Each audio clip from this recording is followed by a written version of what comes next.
Hey guys, it's Matt. Sometimes in this community, the 100 monkeys thing goes on.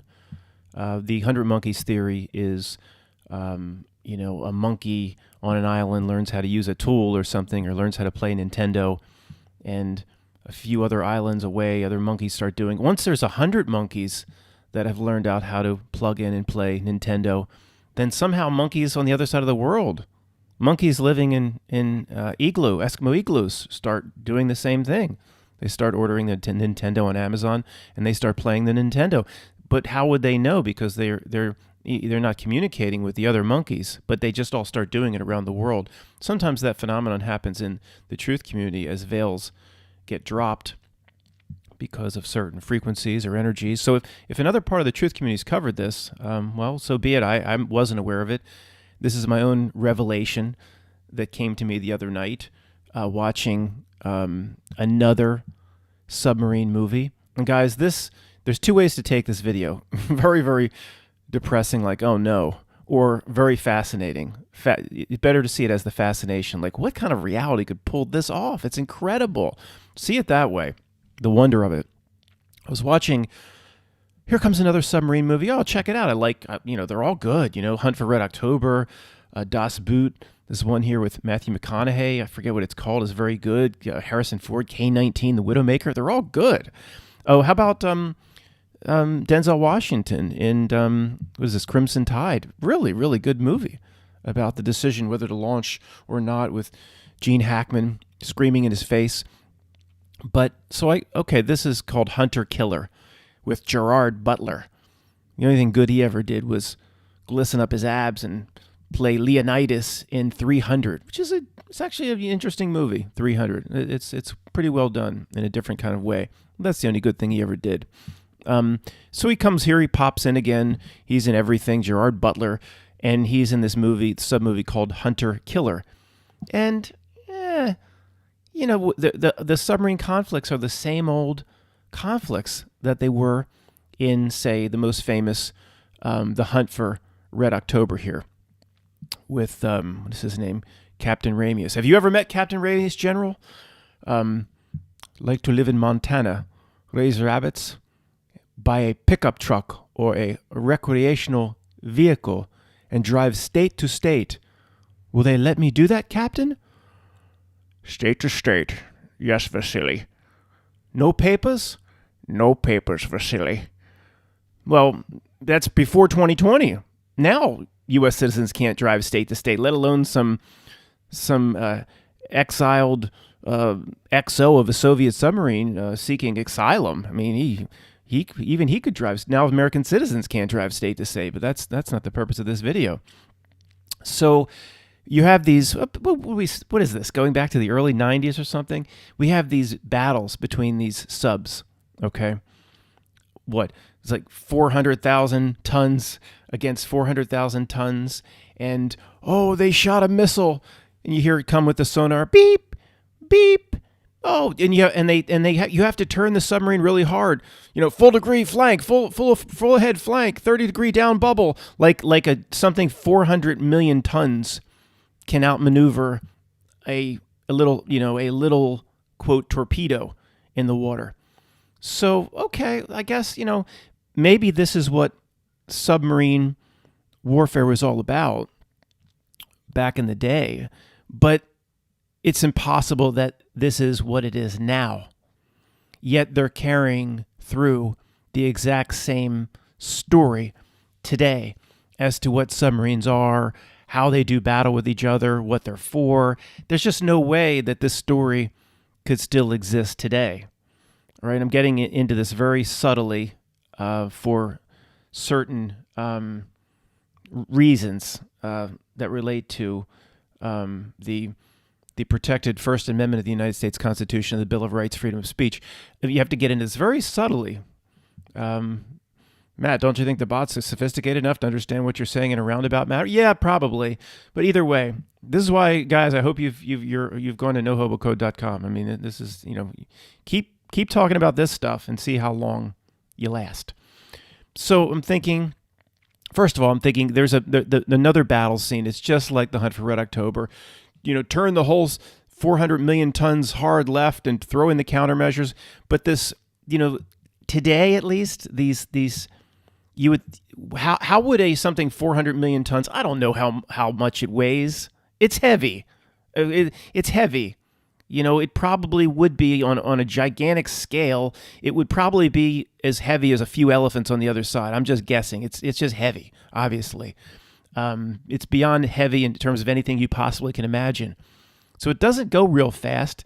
It doesn't turn on a dime, but it can somehow, in these submarine movies, of which there's I had no idea, there's 50 submarine movies I didn't even know about. They're all over the place. And you have to also think, why are they making all these sub movies? What narrative are they trying to push? Since John Wayne, I think John Wayne was in a sub movie. He during the movie kept delivering lines from The Quiet Man. He tried to blend two movies together, a sub captain and trying to get his land back in an old town in Ireland. It was bizarre, but they perpetuate this story in everything. All right, I'm thinking, wait a second. In 2020, what would a torpedo be? They have drones in the air. These drones go, you could fly, these drones go down at 100 miles an hour. I mean, the real sophisticated ones go right at 90-degree angles, up through these. So they're not going to have something like that for the water? Once you could create a torpedo for the water that, just goes at 150, 200 miles an hour in the water. Well, why that people rolling their eyes at that? Why is that so?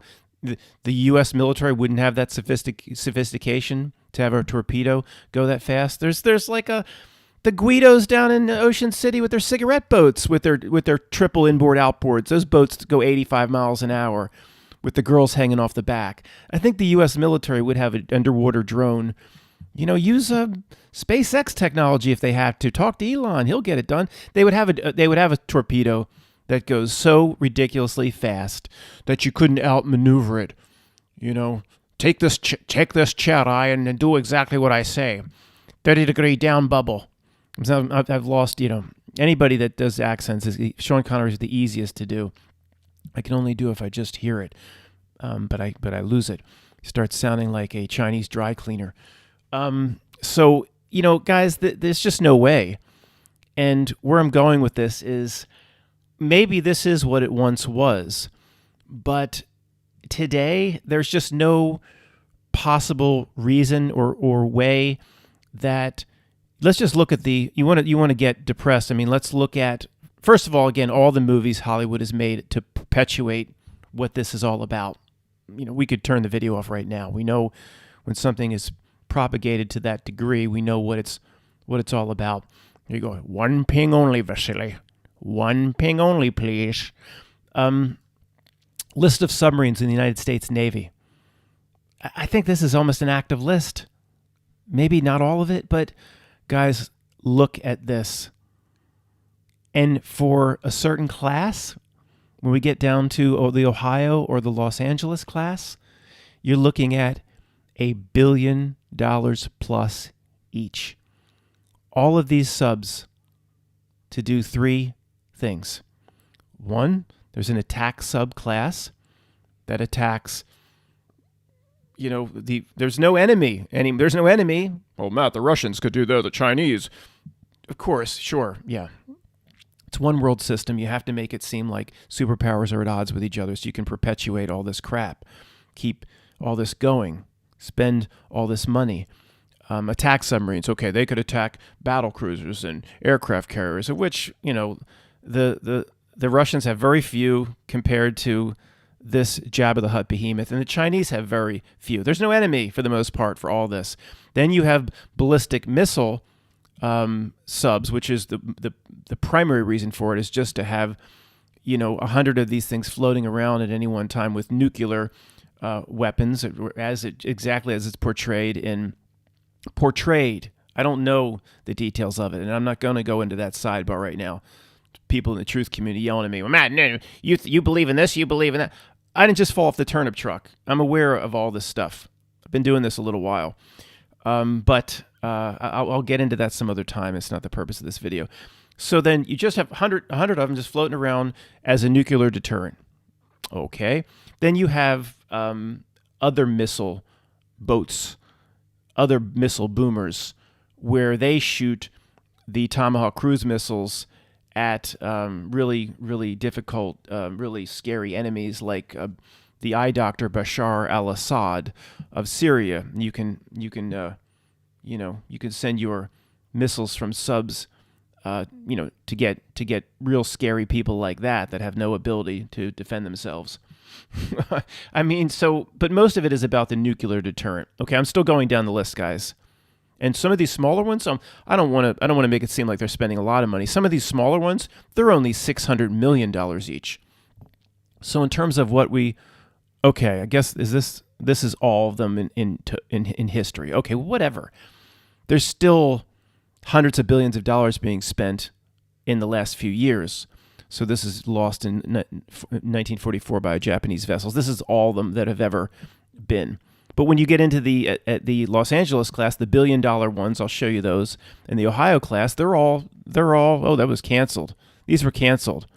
How much money was spent up until the point they canceled it? About $400 million. Could have sent everybody in the state of Arkansas's kid to college. That's where you get into you just shake your head going, the amount of money spent, they were, what?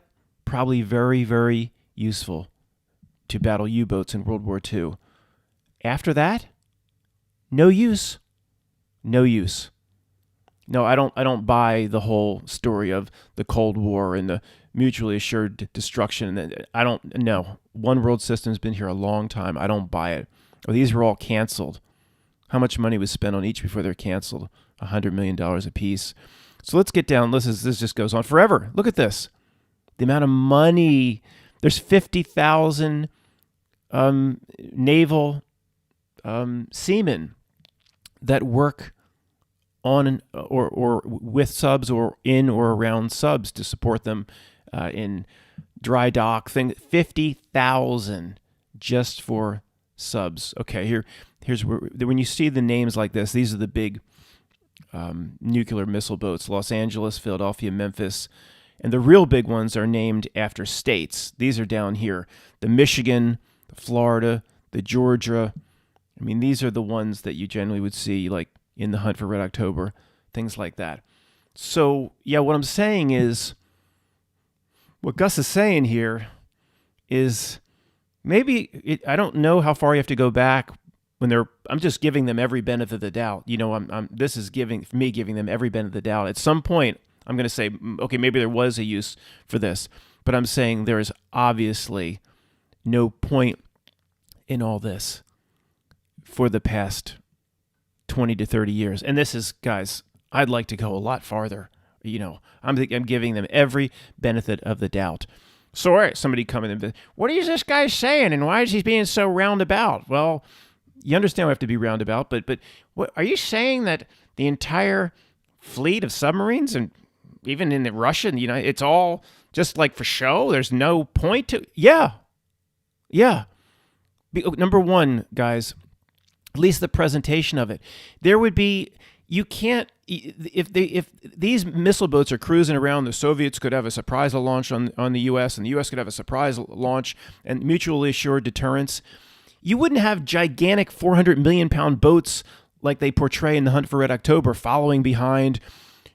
will he hear us, Seaman Beaumont? Not if we get in his baffles. We bring our 400 million ton piece of metal right behind Captain Ramius's. Have you ever met Captain Ramius, General? No? Then sit down and shut up. We bring our 400 million ton piece of metal behind his 400 million ton piece of metal. And if we stay in his baffles, Seaman Beaumont, he can't hear us. Well, what you would do, like starting 30 years ago, is you would send 2,000 drones, little tiny things, looking for the big... You wouldn't have one 400 million pound elephant looking for another 400 million ton elephant. You would have little drones. And then the drone would find a little, the Russians just got it wrong. They would put billions of dollars into these massive behemoth things like the Red October. And then another country that got it right would just have a little drone come up behind it and just like, okay, we see you. Now I'm just going to follow you wherever you go forever.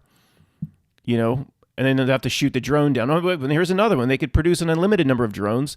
It's not like one sub battling against the other and they're stealthily trying to find each other. You would, maybe if you even had a need for a submarine, you'd have the drones go find these things and just follow them around. I mean, it's just, guys, and then you get into these submarine battles where they bank hard left and bank hard right. The torpedo that would exist today would go 250 miles an hour in the water. There wouldn't be like you throw out a countermeasure, like throwing a box of glazed donuts out the window and it goes for the countermeasure half the time. And come on, maybe that existed in the 70s or it doesn't exist now. There's no way. They would have a torpedo that would be this little, maybe there would be a first torpedo that would go 300 miles an hour that wouldn't fall for these little countermeasures, would be able to find the 400 million ton behemoth, would then just disable it, and then the bigger torpedo would go out but the way they portray it in these movies, see, it never changes. And when I saw the genius movie Hunter Killer with Gerard Butler, I went, yeah, they're portraying this the same way, like nothing has ever changed. And guys, you know what I think? It's just, honestly, it is incredible to fathom how this could possibly be pulled off. It's one world system, and they just have to keep. It's like when we talked about stalled century, nothing new. They just have to keep this going, like they put us into a stalled parallel timeline or something, where they just have to keep whatever we believed in the past. They just have to keep it going. They would put a new movie out about subs and portray it exactly like The Hunt for Red October of 30 some years ago. Like nothing's changed. It's the same old slow torpedo coming in the water. Torpedo in the water, sir. Bing, bing, bing. Oh, bank hard left. Well, it doesn't exactly turn on a dime. It just, well, wouldn't the portrayal keep up? Like, wouldn't they show new technologies? And you go, wait a second. Like, ooh, no, this whole portrayal is BS. Like, and they've been, every amount of money spent on this. Now, I'm not talking making the movies. I'm talking making the boats and everything. The amount of money, every single child in this country for the past 30 years could have every bit of health care paid. This is where you get upset. I'm sorry, but this is what we have to understand. Every bit of schooling paid, every bit of after-school activity paid, every bit of college paid, no matter how much these sick college, deans and chancellors and presidents and provosts, whatever the heck a provost is, however they inflate their tuitions up to $40,000 to $60,000 a year. And if it's Ivy League, it's $65,000 to $70,000, including everything, room, board. They just inflate it because they know everybody gets a guaranteed loan from the government, all the way up to what the amount of the tuition is. And guys, I'm straying. This is going long enough. I'm saying the whole presentation of what the submarine and actually submarine defense is. Well, the entire presentation is false, and it could have gone away a long time ago. Well, Matt, how could it have gone away if the Russians still have their Red Octobers? We have to match it. Well, first of all, I don't believe any of that. I believe it's one world system, and there are no independent countries. To me, that's been proven. I don't have time to go into that right now. That's obvious at this point. It's obvious in the whole sea thing how every country complied in exactly the same way. Well, Matt, what about Sweden?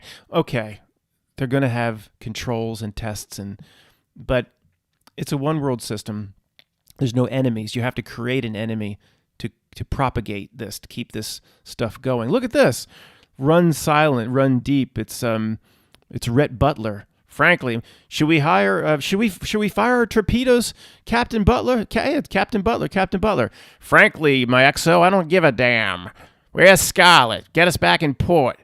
I need to get to Bells. And guys, and if this is the case, of course, then the entire presentation of the entire Navy, for the most part, is false. I'm sorry. They're good. There's good people in the Navy. that really believe, that good men and women, great men and women. But if you just think about it, they have these gigantic aircraft carriers out there. I mean, you're talking about it that makes a one of these giant subs look light, look like nothing. I mean, you don't think if anything's real, the Russians have a missile that could be launched from anywhere. It would just go out and without even needing to launch it from an aircraft, just could take out. I mean, aircraft carrier. How many? When I said 400 million tons, that might even be real for an aircraft carrier. Just this gigantic hunk of metal sits out there. Well, Matt, they have defensive missiles and Patriot type missiles, and come on, man. It's a sitting duck out there in terms of what missile technology. Look what your iPhone can do. You don't think they have technologies in the military in Russia and all, even if all these countries are real? Look what your iPhone can do versus your Motorola phone in the early 90s or I guess, about early 90s. I mean, there'd be no purpose at all for an aircraft carrier. I mean, this is, well, anyway, guys, just the entire presentation of the Navy is unnecessary and is basically a fraud. Sorry. And every bit of money spent on it, this is where people really get upset, could have gone. This is the type of look at this, the Beatles, the yellow submarine. That's probably tied in somehow. That's how they do business. It's infuriating, but we get fascinated by it. What kind of reality could pull this off? Something beyond anything we possibly could imagine, something that is beyond anything we call human being. And what does that tell us about this level of trick? What does that tell us about the nature of ourselves? Well, it tells us all we need to know. All we need to know. It's pointless to be afraid of anything when you realize who you truly are. I mean, these idiots, these minions give everything away. They give everything away. And we're finally noticing everything. Thanks, guys.